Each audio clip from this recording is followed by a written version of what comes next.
I'm Ness, and today we're putting in the ground green romanesco cauliflower.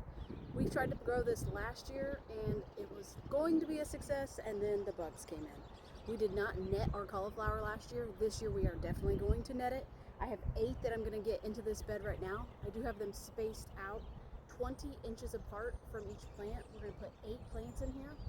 I had planned to put cheddar cauliflower, the orange, nice bright orange cauliflower in here. However, my seeds didn't take, and then what did take actually ended up dying out.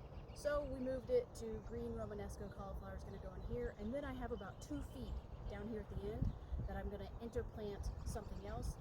And probably it is going to be a bush bean or a green onion or a chive.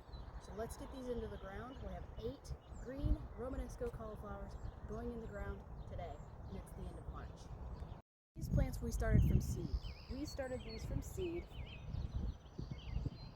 on February 3rd, 2026. And so then I started them from seed in a small 72 cell tray.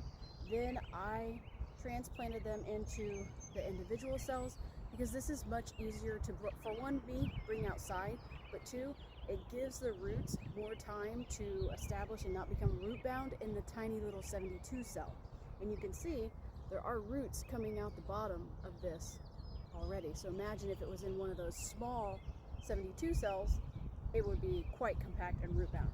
So the only thing I do is I just kind of make my area, and then you want to just dig as deep as your little seed container, and I just set it right next to you. Again, just like when we planted onions, these are about 4 to 6 inches below the edge of the bed, and I just kind of squeeze, and then it comes out. And so then this is what it's going to look like. And I put all of that in the ground, plus I'm going to put some of the stem in ground just to help stabilize the plant since it is a new plant. And then I just bring that dirt back around that I just took out, and then I kind of hug the plant with my hand and push it in. You don't push it in too tight because you do want the kind of baby roots to be able to work themselves through the ground. But that's as easy as it is. So let's get one more in the ground. We have our little marking. I do my garden in a grid. I measure everything. I like it to be exact. If it tells me it needs to be 18 to 24 inches apart, I do 18 to 24 inches apart. That's just what works for me. We've talked about how Scooper likes to just put it in the ground, hope for the best. For my brain, that makes me go crazy. So I measure everything out. You can see this one, the roots running around. I don't know if you can see it, but the roots just start to wrap around the plant. So had it been in one of those small cells for this long, it would have been high probability of been pretty root bound. So let's pack that in and then bring in our extra dirt and kind of hug it and put it in. Okay, so that's 2 cauliflowers in the ground.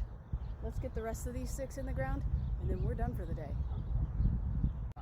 Everything is in the ground. We have 8 plants that we started from seed February 3rd, and now it is the end of March. They're going in the ground, and hopefully another 2 months, and we'll be eating green romanesco cauliflower.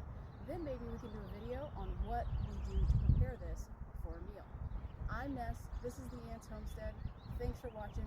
See you next time.